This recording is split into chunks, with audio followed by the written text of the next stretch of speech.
Hello there and welcome to Chazzy Burger Plays Victoria 2 Heart of Darkness as Japan. So we're going to bow straight in here. Victoria 2 is a game by Paradox Interactive that focuses on the years from 1836 to 1936, if I remember correctly. I think that's the date. Or is it 1933? I can't actually remember. It's been a very long time since I finished this. Please ignore all the autosaves. Right, so we're going to go straight in and begin our game as Japan. Japan is one of the few nations who are uncivilized who can become a great power towards the end of the game. The other ones being people, for example, the Chinese Empire can become very strong. India can become very strong. Persia can become quite strong. Yeah. So let's see. Everything starts off fine. Europe, we've got our main great powers here. We've got the United Kingdom, Russia, France, Prussia, Austria, the Ottoman Empire, Spain, and the USA. So, what we're going to do, our first step, is to try and enact an early Meiji Restoration. Now what this does is it puts us on the path of, well, basically reforming into a civilized nation by giving us prestige, some extra research points, and land reform. Now, we'll just enact that. Reforms are these things here. We've got military reforms and economic reforms. These are sweeping changes we're doing to our country in order to try and become westernized. And once we become westernized, which we get by getting 100% reform, we will become a civilized nation, and yeah, we can start researching technology. Just now we have absolutely no technology because we're completely uncivilized. We're just brutes, pretty much, or, well, traditional. We're very traditional. We're not industrial like many of the countries in the West, many of the great powers. And we're wanting to become westernized in order to become the same sort of powerhouse. We'll be able to build our own factories, for example, and etc. And hopefully become a great power. Now what I'm going to do is I'm going to change the ruling party from the shogunate faction, which are a reactionary party. They're like very traditional, they're very radical conservatives, which I mean in the political conservative sense. So instead we are going to become the court faction, which is politically conservative. So, you know, these are economic policies. We'll get into that a bit later. The economics in this game are staggering. They're very, very tough to understand. I'm not going to be on the trade stream very much, you'll see, because there's all these different things. What I'm going to do is just hope that everything goes completely fine. Now, first things first, I'm going to get rid of these militia units here, because Japan starts off with the ability to raise 30 brigades, which is 30 brigades of 3 people, so it's like 90,000 troops, if I remember correctly. I think that's about 90,000 troops. Yeah. So, which is quite a lot of troops at the beginning of the game, and it's only hopefully going to go higher so long as our population gets better. Now what I'm going to do is I'm going to go to the budget screen here, and I'm going to tax everyone to death, because we need them taxes. We need them taxes for them monies. I'm also going to go into our population and use a thing called a national focus, which is where we put it on different provinces in order to manipulate them in some way. So right now we only have one national focus because of our technology, the fact that we're uncivilized and we're not a great power, all that jazz. So what I'm going to do is I'm going to use that one to encourage clergymen in Kansai. Now clergymen are what you use to raise your population's literacy, which you see here. We actually start at 40%, which is incredibly high for an uncivilized nation. In fact, if you look at someone, say, like Greece, for example, which is a civilized nation, it only has a 15% literacy at the beginning of the game. I think, or at least something round about there. So that will be good for us. I'm going to enable rally points in Kyoto for both ships and land troops, and with that I think we're going to go to speed 4 and we're going to start the game. No, that's only speed 3. So as you can see, we're making a lot of money every day, which is really nice. So I'm actually going to up the spending a tad. Now I'm upping defence spending so that people are more likely to be soldiers. There's these things called POPs in every single part of your country, and what they are is they're a certain number of people who they have their own profession, they go for their own jobs, all that jazz. So for example, we've got, if we look at our workforce, most of our workforce are farmers. The other remaining 7% or so are artisans, and then we've got small amounts, like we actually have 1% of soldiers in Kansai, which is quite a low amount, but hopefully now that we've increased the payment for soldiers, more people become soldiers to help them pay for their needs. So every population has to pay for their needs in some way. Now some of them are only getting their needs partially fulfilled because they aren't getting enough money as farmers, because the aristocrats aren't paying them enough, because the aristocrats have a high tax. Now the aristocrats have a lot of money, but they're being taxed a lot, and they have to employ all these farmers to do work for them. So it sounds like trickle down economics, and it kind of works in this situation, but it also kind of doesn't. So let's not bring real life politics into it. We don't want real life politics in this at all. Now, our first goal as Japan is to invade Korea, which we should be able to do once we have a sizable army and enough transports in order to get our troops from, say, Nagasaki and Fukuoka to Pusan. Now, I'm going to be horrifically bad at saying these words. I'm not in any way qualified to say Asian words at all, and I'm probably completely destroying any sort of semblance of what they're actually supposed to sound like, so sorry about that. I'm building 5 clipper transports to go with our other clipper transport, so we can send stacks of 18,000 men at a time over the sea into Busan and Gwangju. Now, hilariously enough, they're actually being built on time. Usually when the game starts, because we're only 68 in the world, the way that trade works is that you get trade based on your standing in the world. So the great powers will get to be able to buy things first. So if you're the number 1 great power in the world, you could technically almost buy everything in the world, and nobody else would be allowed to buy anything else, because there just isn't enough produced every day. And if you did that, you could create massive stockpiles and drive the price up in order to sell it on later on. Now this is quite advanced economic stuff, but it is possible in this game, and it's quite cool that is the case. I'm actually going to upgrade the speed slightly here, so we're on a speed 5, so we get to go a bit faster. Because what we're looking for is we're looking for the change in the upper house, because right now we have 48% reactionary. But the problem with reactionaries is they will increase the amount of the cost of reforms by a certain amount. Just now they're increasing it by 8%. Our literacy is helping, because we have 20% literacy, but it's costing us 8% more points in order to enact these reforms, because most of our upper house is reactionary, and this is a problem. As you can see now, we can do a reform called the foreign trading methods, which is pretty good, that's good. What we want though is we want imported weapons, because that will allow us to build a unit called infantry, which basically have guns, and are therefore much better than any other sort of primitive, any other primitive troop. So we're going to use that now. It's brought our research points down a lot, but it's good that we've done that. So now we're going to go to the military screen, and this is one of the great things about Victoria, is you can just queue up units. You can queue up units from this screen to be built all over your provinces. So that's what I'm going to do. And what we're going to do is we're going to create several... Oh, good, we found gold in Kobe. Where's Kobe? There we go, there's Kobe. So what Kobe's doing is it's going to change to precious metals, and that means our finances will increase massively. So that's always nice, I do like that. I'm actually going to pause the game while I'm recruiting my units.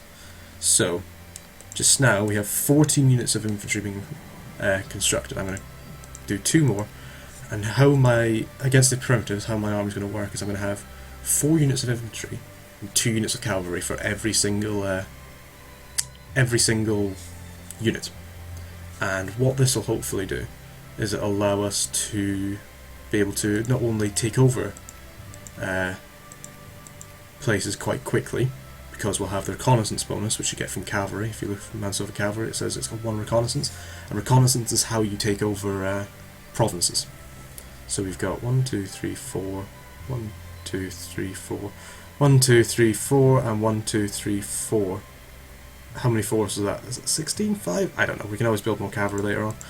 Or less, as it happens. So, yep, we're going to start building now. Now, you'll notice our finances are going to drop into the toilet just now, because we are paying a lot of money in order to buy all the resources. Each, I'm going to disband that thing. Each infantry unit requires 18, Ottoman's extra, 18 small arms and 18 canned foods. So we have to buy all that in order to begin construction. Let's have a look over here. So, we're actually going to pause it just now so we can have a look. So what happened is Ottomans have annexed Tripoli, which is this bit here, so now they have Ottoman Africa, and the USA, I think they got something out of that. I can't actually remember what actually happened in that peace deal. Annexed Texas. So yeah, the USA won that war and they got Texas. Let's have a look at all the other wars that are going on.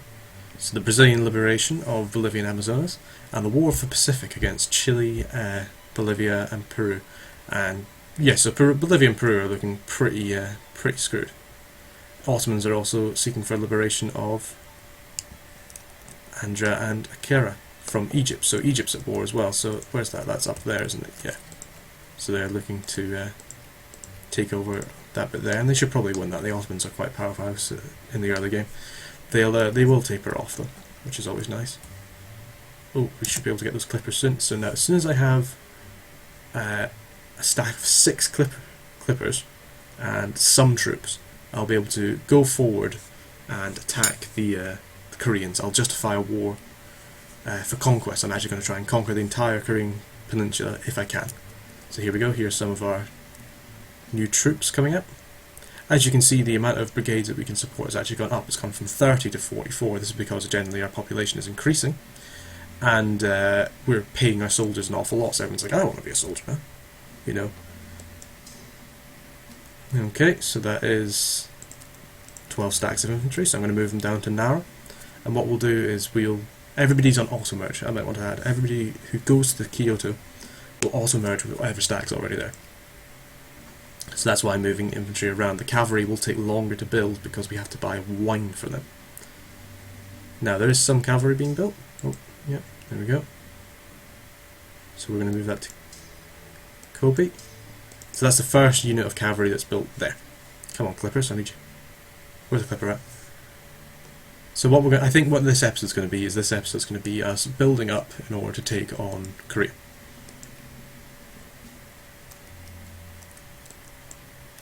The King set a peace offer from Punjab. Demand Kashmir. Oh, so Punjab, I think, did they just gain a bit of territory? I don't know. I want to find out actually. No. Okay, so what happened there is Punjab offered Kashmir to the United Kingdom. Okay, and the Ottomans have won their war for Ankara and Adana. Now, the way wars work in this game are slightly different to the way they work in, say, Europa. You have to add war goals, and you only have 25 infamy. If you go over 25 infamy, you're screwed. You're going to get tons of punitive wars sent against you, and lots of people are going to gang up at you at the same time, going to try and take your stuff. That's not what you want. That's not what you want at all. So, oh, there we go. Okay, so that's our first 18 stacks. So we're going to send them over to Fukuoka in order to get ready to attack Korea. Now, I hope Korea isn't paying attention because that could go really badly for us. We're also going to use some of our diplo points to increase relations with Britain, because as soon as we're done with Korea, we're going to try and move on Johor as well, because Johor has lots and lots of gold mines, and gold mines are really good, surprisingly enough. You know, you get a lot of money from gold mines. So yeah, we're going to boost the speed up to speed 5 for just now. Wonder what. Brazil has accepted the offer of peace from Bolivia. Acquire Bolivian as Amazons. Yep, there you go. So Brazil getting a little bit bigger. It will only be a matter of time before the USA spheres some of those smaller powers, so they might as well just expand while they have the chance. Oh, and the coronation of Queen Victoria. So the timeline in this game is slightly off real life. It's the 1st of April and it's saying coronation's on the 28th of June. But you know it's close enough, so long live the Queen. We're going to take 2 of these cavalry units and we're going to send them down to meet up with these troops down in Nara. And these guys need 1 more unit of infantry and then we can get ready. The clipper transport is so close to being constructed. I just need 1 clipper. Okay, yes, so that's another 18 stack finished. Right now we're just really recruiting cavalry. I think I might have created slightly too much cavalry, I don't know. And there we go, that's another 18 stacks. Now we have 3 18 stacks, which aren't quite enough to take on Korea in my opinion. So what we're going to have to do is we're going to have to start building some more infantry. 2, 4, 1, 2, 3, 4, and 1, 2, 3, 4. We're going to see how many cavalry we have left over. Okay, so all the tea in Japan. Tea harvest is unusually large this year, and nowhere is larger than Kyoto. Everyone ventures in the area with sacks and stacks against stand lined up. I can't actually speak today. Brewing with freshly picked leaves of wonderfully smelling tea. So yeah, what we can do is we can stockpile that extra tea, which means we can sell it on. We can let the farmers keep some, which lowers their militancy and consciousness. And our merchants need to pay for tea, so all capitalists in Kyoto pay 300. I don't know if that's per capitalist or just some of them. So what I think we'll do is I think we're going to let the farmers keep some, because we want to lower the militancy and consciousness. Militancy is the chance to go and uprise, like rebel against our rule, so we don't want that. And consciousness is their way of thinking, oh god, we aren't happy with the way things are run here, things aren't good enough for us, I want to improve my way of life. So what we're going to do is we're going to try and keep that down for just now, because we don't want to spend lots of money on social services. Right, okay, so as you can see we're actually losing money, and I think that's because our clergymen are so high. So I'm actually going to drop the funding from clergymen. Yeah, there we go, we're over 2%. 2% is about what you want in order to gain literacy. So we're going to move our focus to Chubu from Kansai, or was it Kansai? Kanto, I can't even remember.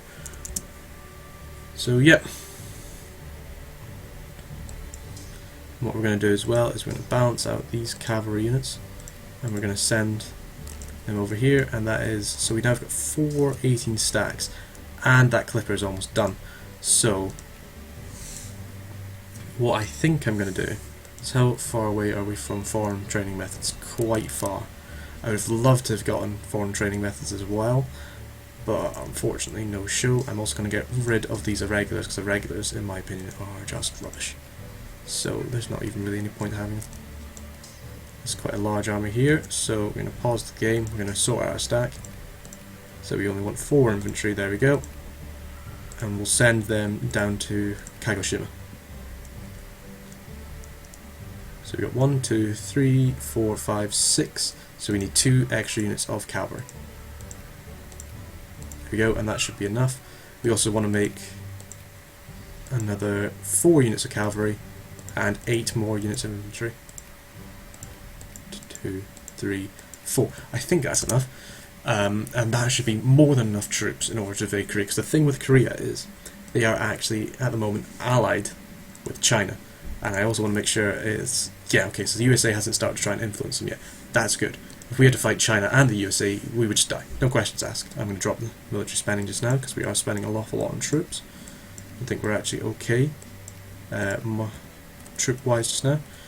The reason we are losing a lot of money as well is because we're actually constructing all these units and having to pay for them. So that's costing us a lot of money. Yeah. Hopefully I don't run our budget into the ground, because that'd be kind of sad. We now have 6 ships. None of them are very particularly great shape, but what I'm going to do is I'm going to start justifying a war for the conquest of Korea. And I think we're going to end this episode when that justification is finished, because by then we will have recruited enough troops.